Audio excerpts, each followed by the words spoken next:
यह हमारी शांति की पहल थी। यह पहल हमारी हजारों साल पुरानी सांस्कृतिक चेतना, हमारी नैतिक शक्ति और हमारी सभ्यता के उन मूल्यों से निकली थी जो शांति को शक्ति मानती है। अध्यक्ष महोदय, लेकिन हमारे शांति के प्रयास को हमारी नाइविटी, उदारता या सरलता समझ लिया गया। जब हम शांति के लिए कदम बढ़ा रहे थे, उसी वक्त पाकिस्तान कारगिल में घुसपैठ की साजिश रच रहा था।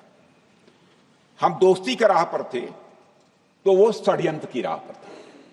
जब हम मामला खुलकर सामने आया तो हमारे वीर सैनिकों ने इस घुसपैठ के खिलाफ कार्रवाई करना प्रारंभ किया, और जब भारत की जीत सामने दिखाई दे रही थी तो पाकिस्तान ने परमाणु युद्ध की धमकी दे डाली। अध्यक्ष महोदय, तब हमारे प्रधानमंत्री, तत्कालीन प्रधानमंत्री आदरणीय अटल बिहारी वाजपेयी जी ने कहा था, पाक सेना के परमाणु हमले से भारत का तो कुछ नहीं बिगड़ेगा, लेकिन पाकिस्तान दूसरे दिन का सूरज नहीं देख पाएगा।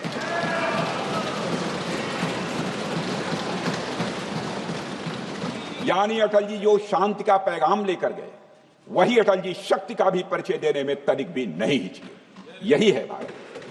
अध्यक्ष महोदय, यह सामर्थ्य का उद्घोष था।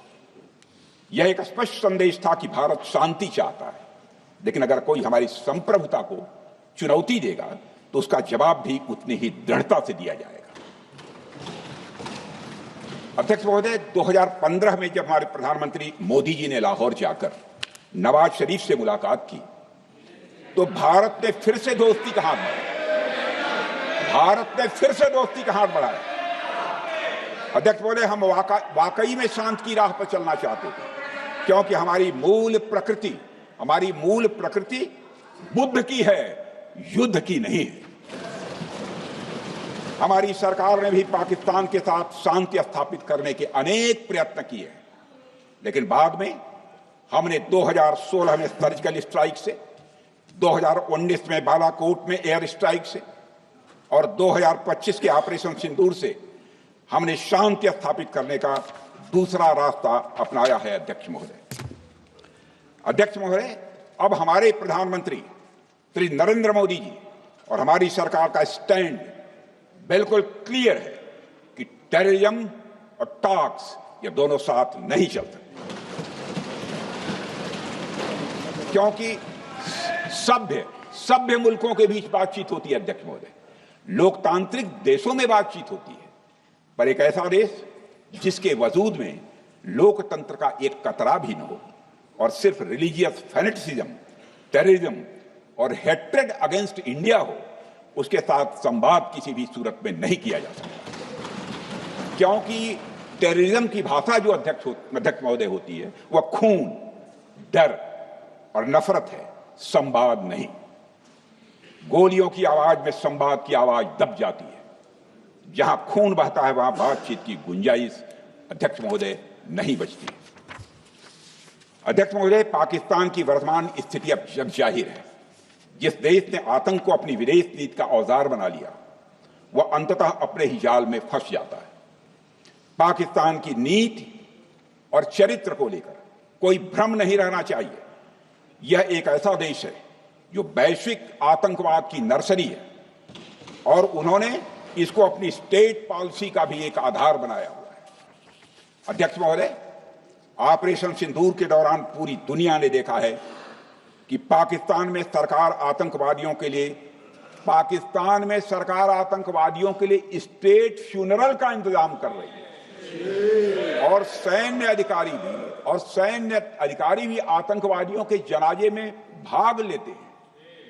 यह वही देश है जो सीमा पर सैनिकों से लड़ने का साहस नहीं जुटा पाता, इसलिए निर्दोष नागरिकों, बच्चों और तीर्थयात्रियों को आतंकवाद का निशाना बनाता है।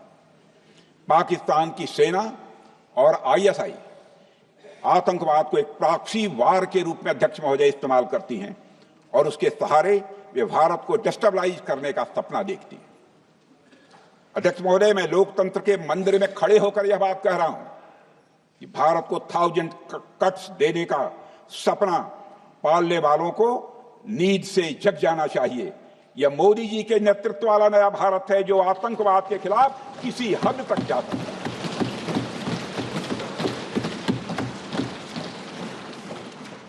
अध्यक्ष महोदय, आप भारत का इतिहास जानते हैं। देखिए, हमने कभी भी किसी की 1 इंच जमीन पर आज तक कभी कब्जा नहीं किया है। हम यह भी जानते हैं कि युद्ध अपनी बराबरी वालों से करना चाहिए। ऐसा गोस्वामी तुलसीदास जी ने लिखा है और गोस्वामी तुलसीदास जी कहते हैं कि नीति ऐसी ही होनी चाहिए, प्रीति और बैर बराबरी वाले से ही करनी चाहिए। शेर यदि मेढकों को मारे तो उसका बहुत अच्छा संदेश नहीं आता है अध्यक्ष महोदय। और अध्यक्ष महोदय, हमारे देश की सेना शेर है।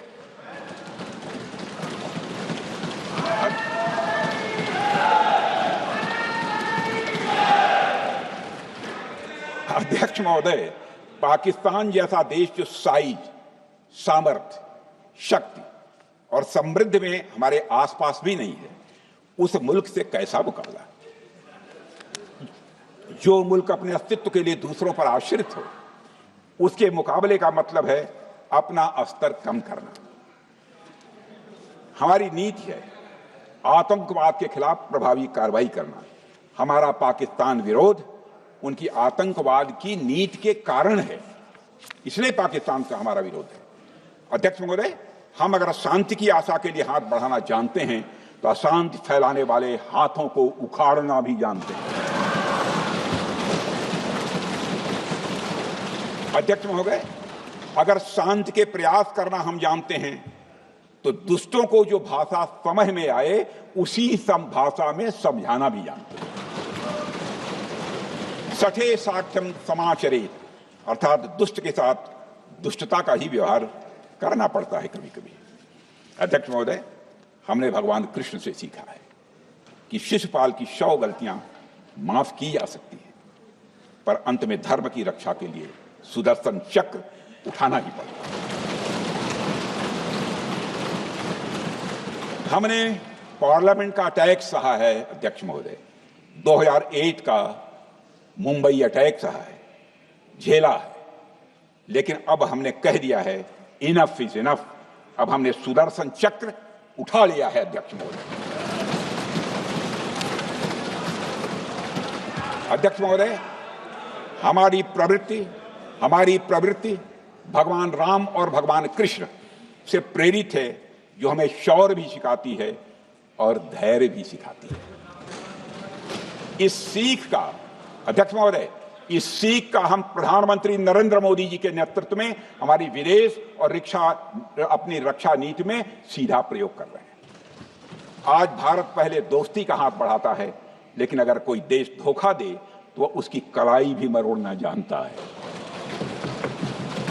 अध्यक्ष महोदय, हमारी नीति स्पष्ट है कि हमने एक समय लाहौर बस यात्रा की भाषा में बात की थी तो पाकिस्तान ने हमारी उस भाषा को नहीं समझा, तो अब हम उन्हें बालाकोट स्ट्राइक की भाषा में जवाब देंगे। अध्यक्ष महोदय, भारत के लिए शांति हमारी प्रायोरिटी है, हमारी प्राथमिकता है और हमारी शक्ति उसका आधार है। भारत के लिए शांति प्राथमिकता है और हमारी शक्ति उसका आधार है। यह शक्ति हमारे सामर्थ्य से पैदा हुई है अध्यक्ष महोदय, और यह सामर्थ्य पिछले 11 साल में कई गुना बढ़ गया है। मैं ये नहीं कहता हूं पहले नहीं था, पहले था, लेकिन अब कई गुना बढ़ गया। आज भारत विश्व की चौथी सबसे बड़ी अर्थव्यवस्था है और अभी आई मॉर्गन स्टैनली के रिपोर्ट के मुताबिक 2028 तक विश्व की तीसरी सबसे बड़ी अर्थव्यवस्था बनने की ओर भारत चल रहा है। अध्यक्ष महोदय, आर्थिक उन्नति के साथ साथ भारत के रक्षा क्षेत्र में 2014 से उल्लेखनीय परिवर्तन, रिमार्केबल चेंज आया है।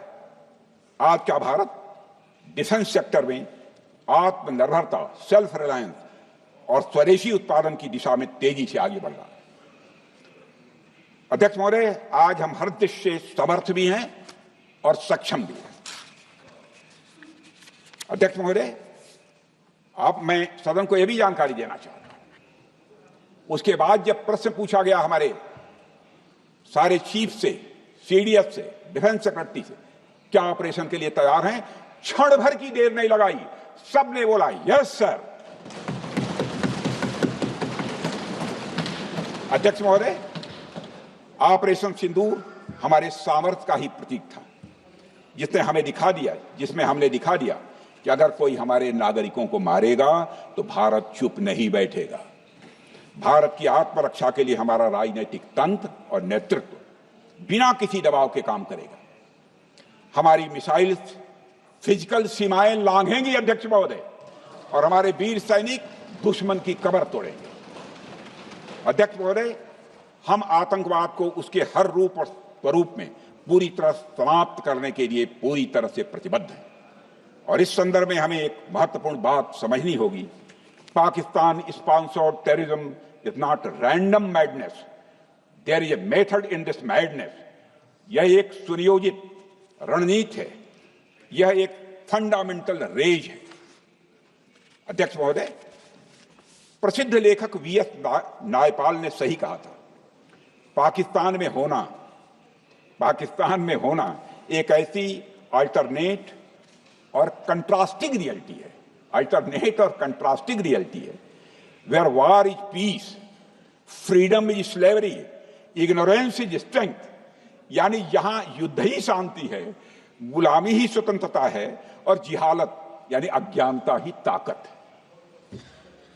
अध्यक्ष महोदय, इसलिए पाकिस्तान द्वारा प्रायोजित आतंकवाद कोई पागलपन नहीं है। पाकिस्तान द्वारा प्रायोजित आतंकवाद कोई पागलपन नहीं है, यह एक सोची समझी साजिश का हिस्सा है। यह एक ऐसी प्रक्रिया है जो आतंक को एक पॉलिटिकल टूल की तरह इस्तेमाल करती है। यह सिर्फ आतंकवाद नहीं, यह एक टूल किट है, एक ऐसा टूल किट जिसे पाकिस्तान की सेना और उसकी एजेंसियां एक नीति के तहत अपनाए हुए हैं। This tool kit is in opposition to civilized code of conduct that the rest of the world prefers to abide by। यानी यह टूल किट उस सिविलाइज्ड कोड ऑफ कंडक्ट के खिलाफ है जिसे दुनिया का हर जिम्मेदार देश मानता है।